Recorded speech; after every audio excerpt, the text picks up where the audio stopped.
Hello दोस्तों, कैसन बनी? उम्मीद करी हो हम कि अच्छा ही हो हम। तब खाना उना खइनी कि ना लोगन? खा उ के अब लाइन के रिचार्ज खत्म हो गइल बा। का करी दोस्तों, लोग हाथे पंखा डोलावे के पड़ता। देखी हाथ पंखा डोलावतनी, कथी करी।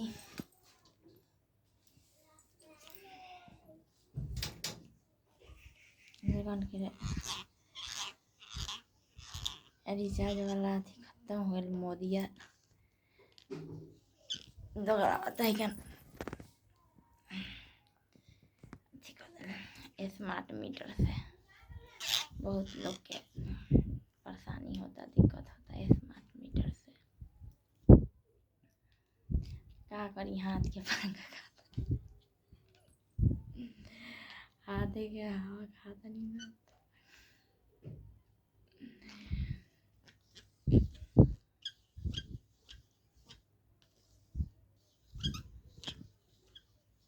तब सावन के पावन महीना कैसे कटता। सावन के पावन महीना कैसे कट रहल बा।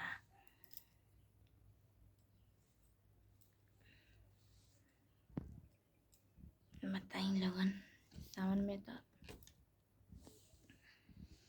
हरियाली हरियाली चीज दिखाई देला।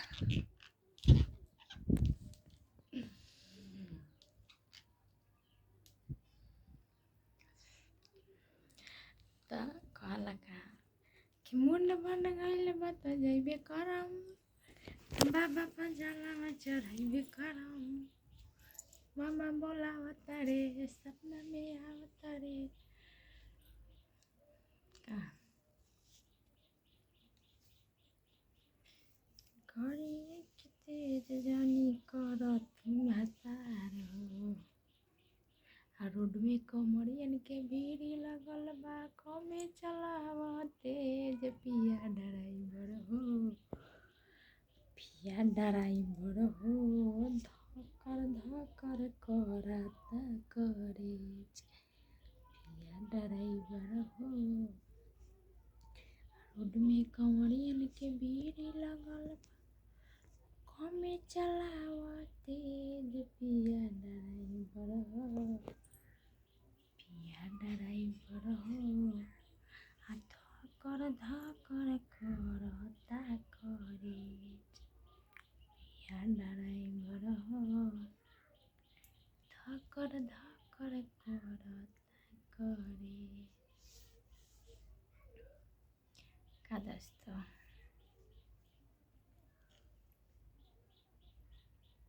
बताई और का हाल खबर बा?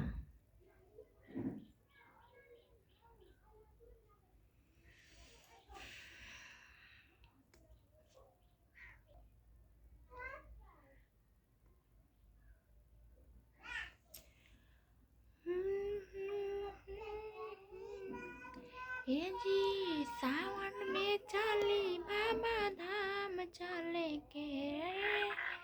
ए जी सावन में चले के बाबा धाम चले के बा। मानल बाबा बुआ के बारावा उतारे के बाटे।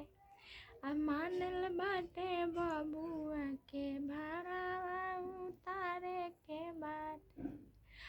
बबुआ के मांगेली फुआ जी बधाइया।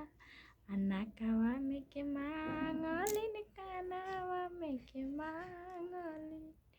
ए जी चली जे बाबा के धाम चली, चली बबुआ के भारावा उतारे के बाटे। चली बाबूनी के भारावा उतारे के बा।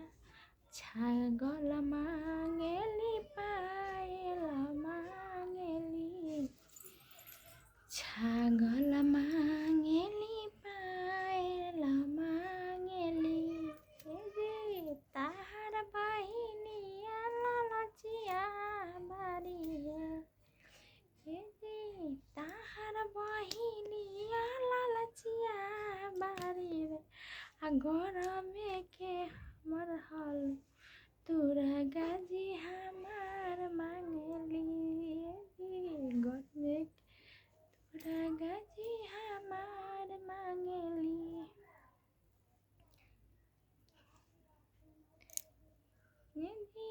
बबुआ के भाड़ा उतार दी बाबा के आके भाड़ा उतार दी अपना भोला जी के दर्शन करा दी हमारा भोले जी के दर्शन करा दी मनवा में बाटे जे लाला सजे लागल मनवा में